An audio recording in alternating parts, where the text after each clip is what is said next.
Bonjour à tous, bienvenue sur ma toute nouvelle chaîne lavoyancedemeina.com, chaîne que je viens de lancer ce mois-ci et je commence tout de suite par les signes de la balance pour la guidance du mois de juillet 2019. Alors on y va. Alors je vous explique comment j'ai procédé. J'ai procédé par un tirage en croix, donc nous avons à gauche les aspects favorisés du mois, à droite les aspects défavorisés, les aspects déconseillés. En haut, nous avons la vibration et enfin en bas, nous avons la conclusion, le résultat. Voilà, donc nous allons commencer tout de suite par la carte de gauche et cette carte, c'est le 7 d'épée. Alors le 7 d'épée, c'est une carte qui nous parle de malhonnêteté, de tromperie, de, de promesses pas tenues, d'engagements pas tenus. C'est l'idée de tromper ou de se tromper. On peut même parler éventuellement de manipulation. C'est-à-dire que on pourrait être face à quelqu'un, ou on pourrait être cette personne, hein, mais en tout cas on pourrait être face à quelqu'un qui essaierait de trouver les arguments pour essayer de convaincre par tous les moyens. Alors des fois, je le dis de façon anecdotique, mais cette carte peut symboliser aussi le vol. Donc c'est possible qu'il y ait certaines personnes, certains signes de la balance qui aient été volés ou cambriolés, pourquoi pas ce mois-ci ou le mois d'avant. Et donc ça inciterait, ça conseillerait de se remettre de ça, de se relever de ça. Voilà. Donc sinon, c'est une carte, voilà, on pourrait se retrouver face à quelqu'un qui ne joue pas franc jeu avec nous, qui se cache derrière des faux semblants. Voilà, ou quelqu'un qui serait sur tous les fronts, qui mènerait plusieurs projets à la fois, et du coup qui ne serait pas foncièrement à fond dans notre projet avec nous. Donc c'est quelqu'un qui vraiment pourrait nous duper quelque part. Cette carte pourrait aussi, si c'est vous, si cette carte parle de vous, c'est une carte qui pourrait vous demander d'avouer vos erreurs, de vouloir être franc et honnête. Ou alors, ça peut même être, dans certains cas, le fait de dénoncer l'erreur et de dénoncer la tromperie. C'est-à-dire que ça peut être dans certains cas, par exemple, de ne pas hésiter à prendre la parole si vous avez été témoin de quelque chose, que ce soit au travail, peu importe, dans une situation, mais quelque chose d'injuste.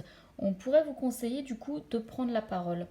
Alors, c'est une carte, étant donné qu'elle est dans les aspects positifs et que c'est une carte négative, c'est-à-dire qu'on vous conseille et on vous incite à passer outre. On vous incite, donc cette carte pourrait dire, bon, effectivement, vous avez été trompé, vous avez été dupé, mais maintenant, stop. Il faut se relever de ça. Ça y est, c'est la fin, ça fait partie du passé, il faut se relever, il faut essayer de passer.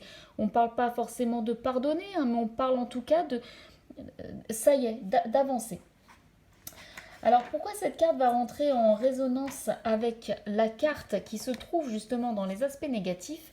C'est parce que dans les aspects négatifs, nous avons le 3 d'épée. Le 3 d'épée, qu'est-ce que c'est? C'est la carte qui parle de douleur, de souffrance. On parle de quelqu'un qui est blessé, de quelqu'un qui a souffert de paroles qui ont pu vraiment blesser, ou d'une décision que l'on a prise ou dont on a été victime. Mais en tout cas, cette carte dit qu'on est encore dans la souffrance et qu'on est encore dans la rancœur. Donc cette carte se trouvant dans les aspects négatifs, elle va vous conseiller de vous relever de cette souffrance. Vous voyez pourquoi elle rentre un peu en résonance avec le 7 d'épée? C'est qu'on pourrait penser qu'en fait vous avez été trompé, vous avez été victime de duperie, de tromperie, d'escroquerie, peu importe, que ce soit d'ailleurs dans le domaine sentimental ou le domaine professionnel, le domaine financier. On vous dit qu'à cause de cette tromperie, de cette escroquerie, vous êtes dans la douleur, vous êtes dans la souffrance. Et là, on vous incite, on vous conseille à vous relever. Alors bien sûr, hein, c'est plus facile à dire qu'à faire, mais en tout cas, on vous conseille de surmonter la difficulté. Ça vous parle même de guérison, c'est-à-dire que vous en êtes capable, vous êtes capable de guérir de cette duperie. Alors, bon, elle peut signifier aussi qu'on souffre d'une situation, mais qu'on ne le montre pas forcément, qu'on fait bonne figure et qu'on ne veut, ou alors qu'on ne veut pas admettre, ou en tout cas qu'on ne veut pas montrer qu'on a été blessé. Ce qui pourrait rejoindre aussi la carte de la duperie, c'est-à-dire est-ce que c'est vous qui avez été trompé, est-ce que c'est vous qui du coup pas tromper votre monde, mais voilà, ne vouliez pas montrer que ça ne va pas, que vous avez été blessé. En tout cas, voilà, cette carte vous incite vraiment à vous en relever et sinon à exprimer aussi quelque part vos émotions. En haut, on a le 4 de bâton. Alors le 4 de bâton, c'est une carte qui va nous parler d'engagement, de stabilité. C'est une carte qui est là quand on veut se poser, quand on veut s'engager, quand on veut se marier, se fiancer, quand on veut officialiser une relation par un engagement ou sinon si c'est dans le domaine professionnel, ça peut être une carte qui nous parle de signer un contrat de travail par exemple ou de s'associer avec quelqu'un, mais ça nous parle en tout cas de stabilité. Voilà, donc c'est dans les vibrations.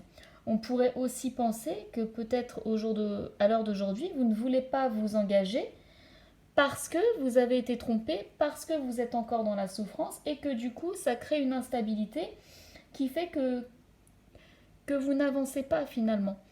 Donc cette carte va vous conseiller de sortir de tout ça et d'enfin oser avancer ou d'enfin poser une première pierre, en tout cas de, de partir dans l'engagement, d'oser s'associer, d'oser créer votre stabilité.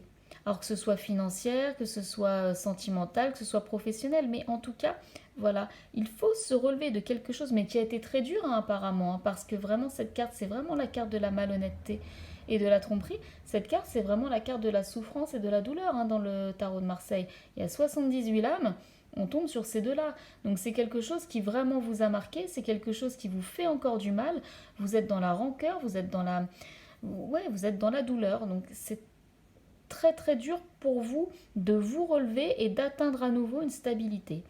Ce qui va vous aider, donc c'est cette carte, c'est la carte du cavalier de denier qui se trouve du coup dans la conclusion. Alors le cavalier de denier, c'est une carte, c'est une opportunité, c'est quelqu'un qui vous apporte une opportunité, qui vous apporte quelque chose. Vous voyez, c'est un cavalier qui est là sur son cheval et il vous apporte sa petite pièce d'or là comme ça. C'est une carte qui va vous parler de fiabilité. C'est pour ça qu'elle va rejoindre le 4 de bâton, la stabilité. C'est quelqu'un qui va vous amener une opportunité, mais très concrète, très tangible. C'est-à-dire qu'on va pas être forcément on va pas être forcément dans la communication, on va pas être forcément dans l'action, mais on est dans quelque chose qui apporte des garanties, dans quelque chose, chez quelqu'un qui apporte des garanties. C'est presque de l'engagement. Donc vous voyez, on rejoint cette carte-là qui nous parle aussi d'engagement. Vous avez peur de vous engager, mais finalement, vous allez tendre vers ça. Si vous arrivez à passer le cap de la douleur et de la rancœur, mais vous allez y arriver. C'est ce que nous dit en tout cas le tirage. Donc c'est une carte lente, par contre, c'est le seul cavalier qui ne... C'est le seul cavalier hein, dans les 4 domaines qui ne galope pas. Donc c'est une carte lente, mais c'est une carte fiable. C'est-à-dire que c'est quelqu'un qui vous amène de l'engagement, de la fiabilité, du concret. Et on vous conseille, même limite, de mettre en place une routine, de mettre en place quelque chose qui va faire que vous allez avancer vers la fiabilité. Alors peut-être qu'en ce moment, vous avez... comment dire c'est peut-être comme si en ce moment, peut-être que vous avez été trompé dans un projet qui était un petit peu en péril ou qui n'a pas vu le jour, ou quelqu'un qui a eu les yeux plus gros que le ventre par rapport à quelque chose. Bon, il y a quelque chose de pas clair en tout cas dans tout ça et dans cette situation, mais ne vous inquiétez pas, vous allez vous relever et vous allez réussir à surmonter la pente et à vous diriger vers la fiabilité et vers quelque chose de concret. Vous pouvez avoir l'aide de quelqu'un, ça peut être vous tout seul, mais vous pouvez avoir l'aide de quelqu'un. Donc ne manquez pas l'aide, ne refusez pas l'aide et la main qu'on pourrait vous tendre parce que ça pourrait vraiment vous aider à sortir de tout ça. C'est vraiment une période compliquée que vous venez de vivre. Ne vous inquiétez pas, vous êtes sur la fin et vous allez remonter tout doucement mais sûrement et vous allez y arriver. Voilà ce que je pouvais vous dire sur les énergies du mois de juillet en espérant que cette guidance aura pu vous aider, vous encourager. Voilà, n'hésitez pas et si vous avez besoin d'une guidance personnalisée, j'ai mis mon adresse mail en bas de cette vidéo. Voilà, je vous dis à très bientôt. Au revoir les balances.